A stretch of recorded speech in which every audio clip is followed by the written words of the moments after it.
Esto es Imagen Empresarial y me da mucho gusto que esta mañana está con nosotros Máximo Bedoya, presidente de la CAINTRA Nuevo León. Además es el CEO de Ternium. ¿Cómo estás, estimado Máximo? Buenos días.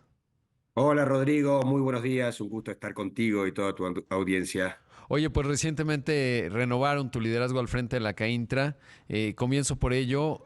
¿Cuál es el reto? Estamos pues a nivel del estado de Nuevo León, pues sin duda hay un montón de ruido político, temas allá enfrente. Por supuesto, a nivel nacional estamos también ante la elección 2024 y en un gran momento de México en esta reconfiguración de cadenas de suministro que pues ha colocado a México en el centro de un lugar muy atractivo desde el punto de vista global. Vaya que tú lo sabes y lo entiendes muy bien. Pero bueno, comienzo por eso. En ese panorama que ya planteo, ¿cómo pues estás en este liderazgo de CAINTRA? Bueno, indudablemente con muchos retos en la CAINTRA, pero nosotros lo vemos como muchas oportunidades, ¿no? La CAINTRA, como bien sabes, tiene a más de 4.200 empresas como socias, empresas grandes, pero en gran mayoría también pymes. El 80% de nuestros socios son pymes. Y creo que nuestro gran reto hoy es cómo hacemos que estas pymes se inserten en estas inversiones que están viniendo, en esta cadena de valor globales que están viniendo, pero que ellas puedan ser también proveedores, que puedan dar valor agregado, de manera de que todo este nearshoring lo podamos aprovechar realmente con un valor agregado mexicano. Y ese es el gran reto que tenemos en CAINTRA, cómo aprovechar realmente las oportunidades. Está claro que el nearshoring está viniendo, está claro que hay inversiones viniendo, tanto de empresas mexicanas como de empresas extranjeras, pero bueno, hay que aprovechar para que el valor agregado de todo ese nearshoring se quede en México, se quede en la región Norteamérica, y ahí sí realmente podamos ver los beneficios de este nearshoring. Claro, ¿qué dirías que se requiere para ello? Es decir, me ha tocado hablar con muchos líderes de empresas y a veces ese es el tema y tú lo sabes bien, ¿no? Es decir, lograr que la proveeduría esté a la altura de lo que están requiriendo las compañías, a la velocidad que se requiere, con la inversión de capital que para muchas de ellas también se necesita. Obviamente hay la banca de desarrollo, etcétera, pero ¿cuál dirías tú que son los elementos que se necesitan para que esto se convierta en una realidad y las pequeñas y medianas empresas puedan participar en estas cadenas de valor? Mira, hay varios elementos, yo te puedo nombrar cuatro, por lo menos. El primero es apoyar a las pymes en que las pymes se dediquen realmente a invertir, a innovar y a producir, o sea, a manejar su negocio y a ver cómo su negocio va creciendo para que las grandes empresas, o sea, para que lleguen a tener la calidad. Y acá se necesita, obviamente, apoyos, se necesita financiamiento, pero necesita también que la IP, nosotros, trabajemos con los tres niveles de gobierno para simplificar, para digitalizar, para ahorrar costos a todas las pymes. Yo creo que esa es fundamental. Tiene que haber apoyos, tiene que haber un programa de apoyo a las pymes. Nosotros lo estamos hablando con la Secretaría de Economía. Creo que la Secretaría de Economía de México, con Raquel Buenrostro, lo entiende muy bien a esto y está haciendo pasos, pero también es una función de los estados y de los municipios. Entonces, los tres niveles de gobierno trabajando en conjunto con esto. Y después yo diría que hay otras tres patas de esto, que no solo es para las pymes, es para todos. La primera es cómo hacemos más inversión en infraestructura logística y en energía eléctrica. La infraestructura logística y la energía eléctrica son la base de la competitividad de cualquier sistema industrial. Entonces, hoy una pyme, y doy un ejemplo que muchas veces doy, una pyme hoy en Nuevo León paga, o en México, paga 155% más por energía eléctrica que lo que paga en Texas. Entonces, indudablemente hay que invertir más en energía eléctrica y sobre todo en la distribución, en la transmisión en la distribución. Eso es lo que hoy falta. Eso es una competencia del Estado y está bien que sea una competencia del Estado, pero el Estado tiene que invertir más, la CFE tiene que invertir más. También creo que se están dando cuenta y lo entienden. También la seguridad es muy importante, de seguridad de transporte. Vemos hoy que también tiene que haber una coordinación mayor en la seguridad. Y por último, cómo trabajamos más en la educación y sobre todo en la educación técnica.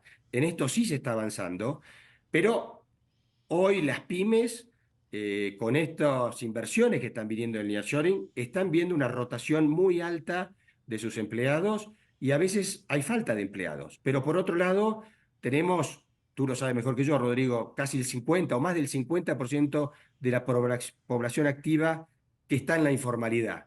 Bueno, ¿cómo capacitamos a toda esta población para que pueda unirse al sector formal, que es un gran beneficio para ellos también, no solo para las empresas, sino para ellos porque van a tener mejores salarios, mejores prestaciones, un pronóstico mejor, o sea, un empleo muchísimo más estable? Entonces creo que esas son las cuatro cosas por las que podríamos empezar. Claro, y bien importante esto que mencionas, ¿no? Porque de repente allá en Nuevo León, pues lo que está generando es una presión de salarios importante, digamos, una rotación, la gente se mueve más rápido, son salarios muy bien pagados, pero como bien mencionas, pues está muy concentrado, ¿no? Y de repente hay personas que se podrían estar beneficiando, pero cómo integrarlas, digamos, en un eslabón para que puedan formar parte de esa fuerza laboral, porque vaya que hay de dónde crecer sin tanta inflación, digamos, salarial, lo digo entre comillas, que qué bueno que se paguen muy buenos salarios, Sí. pero que la dinámica no se concentre tanto, ¿no? Porque pues finalmente eso para una pyme se vuelve prohibitivo competir contra un jugador grandote como Tesla, por poner un ejemplo de los muchos que están llegando, pues no está sencillo. No, sin duda, pero yo creo que es a través de la capacitación técnica. Sí, O sea, de vuelta, hay mucha gente que está en una situación de un trabajo mucho más precario, de un trabajo de la informalidad. De vuelta, más del claro. 50%. Entonces, tenemos esa oportunidad que es un ganar-ganar para las dos, para la pyme, para las grandes empresas, pero también para el trabajador. Entonces, ¿cómo hacemos para capacitarlo? Estamos trabajando tanto a nivel federal como a nivel estatal. Bueno, en nivel estatal con el CONALEP, con el Estado, con la Secretaria de Educación del Estado de Nuevo León, para que estos programas CAIN.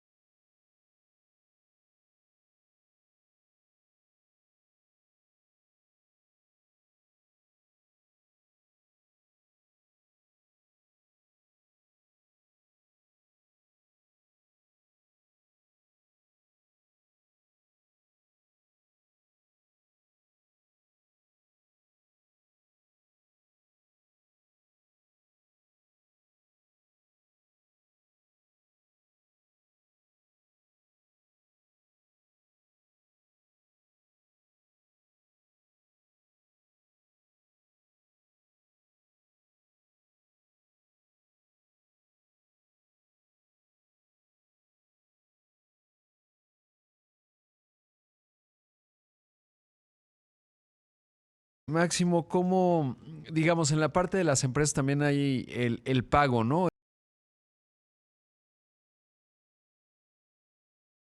Pero eso también es importante. Ahí, digamos, ¿qué tanto permea ese componente? Pyme, pues a veces no le da tiempo, no le alcanza, digamos.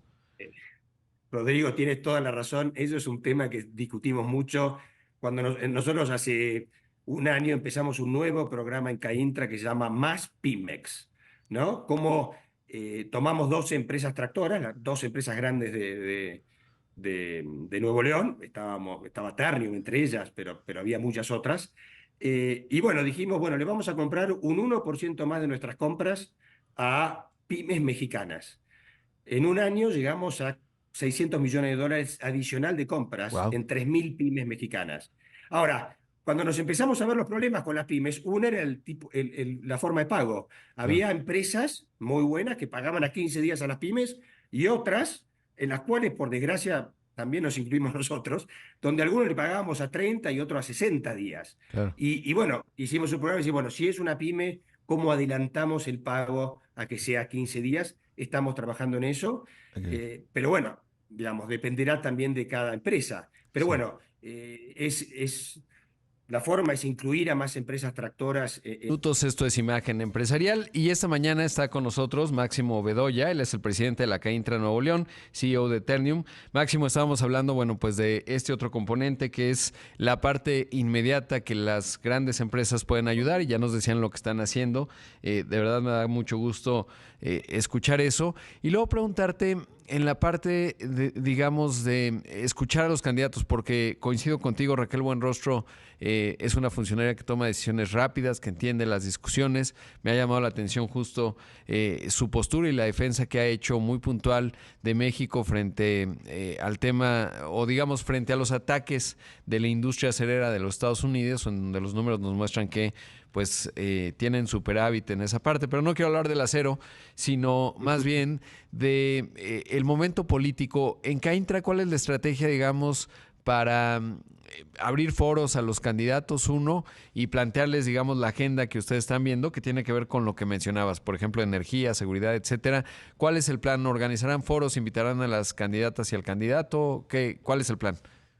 Sí, la idea es esa. Todavía no hemos tenido ninguno de los foros, pero sí la idea es organizar foros con los tres o las dos candidatas y el candidato y plantearle estas cosas, plantearle cómo podemos aprovechar de esta oportunidad que vive México, cuál deberían ser las cosas que tenemos que poner más foco, ¿no? Como estas que hablábamos antes del corte, y sobre todo de cuáles vemos como prioridades. Sin duda, a la nueva o al nuevo candidato le va a tocar la renegociación del TEMEC. Esto creo que es fundamental. Yo creo que, como bien decías, Raquel Buenrostro es una funcionaria que tiene muy claro, pero no solo el acero, ella tiene claro que la geopolítica en el mundo ha cambiado y coincide mucho con nosotros en que ahora el mundo se está volviendo más regional y que nosotros tenemos que unirnos a ese cambio geopolítico porque es de gran beneficio para México de cómo hacemos una región Norteamérica más sólida y donde el valor agregado se quede en esta región. Entonces, eso es lo que le estamos planteando a los candidatos. Yo decía en la toma de posición, o bueno, en la asamblea de Caintra, no la toma de posición, que hay un dato que la gente no conoce. Indudablemente el empleo industrial es el empleo mejor remunerado, ¿no? Y entonces todos los Sí. países están luchando porque las industrias se instalen en un país, en su país. Pero en los últimos 20 años, en las últimas 2 décadas, un poquito más de las 2 décadas, el porcentaje de la producción de manufactura de todo el mundo en China pasó del menos del 5% a casi el 40% hoy. ¿Eso qué quiere decir? Que los empleos de calidad se fueron para China. Entonces, el nearshoring puede haber sucedido por muchas cosas, pero parte es porque esto no podía seguir sucediendo. Y entonces, el hacer una región Norteamérica sólida, que sea competitiva con estos factores que estábamos hablando antes, yo creo que tiene que ser una prioridad no solo de la presidenta o el presidente nuevo de México, sino también de los Estados Unidos. Entonces, ¿cómo el nuevo o la nueva presidente tiene esa nueva negociación con el TEMEC? Claro. Creo que debería ser la prioridad. No, y confluye, digamos, con otro tema que estabas mencionando, que es el de la educación y la educación técnica. Hay esquemas de educación dual y lo pienso de la siguiente manera. Cuando uno ve distintos sectores, por ejemplo, Estados Unidos en la parte de semiconductores, que tiene una carrera acelerada para tratar de traer semiconductores de Hong Kong, que es un riesgo importante, perdón, de Mm, Taiwán, grande. hacia los Estados Unidos, y uno ve la cantidad de técnicos, de ingenieros, de maestrías y de doctorados que va a requerir, es evidente que no le van a alcanzar si uno ve las cifras de graduados, etcétera. Y ahí, bueno, Mm. México tiene mucho que aportar, pero si uno ve en el caso, que lo debes tener también muy visible, de transportistas, de conductores de tractocamión, resulta que no alcanzan en toda la región Norteamérica, muchos mexicanos se van allá, hay escasez de este lado, tendríamos que formar más conductores de tractocamión y nos podemos ir sector por sector y estoy seguro que esa es, digamos, la dinámica que estamos observando. Y creo que ahí tiene que ver con una visión estratégica en términos de cómo integramos mejor a los mercados laborales, pero sobre todo cómo México pues tiene mejor calidad en esa parte, ¿no? Sin duda, por ejemplo, el primer ejemplo que das es clave. Nosotros también, ahí me saco un poquito la cachucha de Caintra y me pongo la del CCE, la de Paco Cervantes. En el CCE tenemos el CEO Dialogue con Estados Unidos. Estados Unidos, como bien dijiste, está invirtiendo fuertemente en los semiconductores. Son inversiones gigantescas que la verdad que es difícil que semiconductor o esa inversión venga a México. Ujú. Pero el semiconductor, atrás del semiconductor, hay un montón de otras cosas. Están los PCBs, o sea, las plaquetas, los resistores, los conectores, todo un montón de cadena de valor que México podría perfectamente aprovechar para que esas inversiones vengan acá. Y estamos trabajando desde el CEO Dialogue con la Secretaría también Buen Rostro para ver cómo traemos todas esas inversiones a México. Entonces, ese es un ejemplo muy claro de cómo la región Norteamérica se puede fortalecer haciendo cadenas de valor de muchísimo valor agregado y que den muy buenos empleos, tanto en Estados Unidos como en México. Está claro, como bien dices, Estados Unidos no puede hacer todo y nosotros tenemos que mostrarnos como nuestro socio ideal para fortalecer la región. Claro.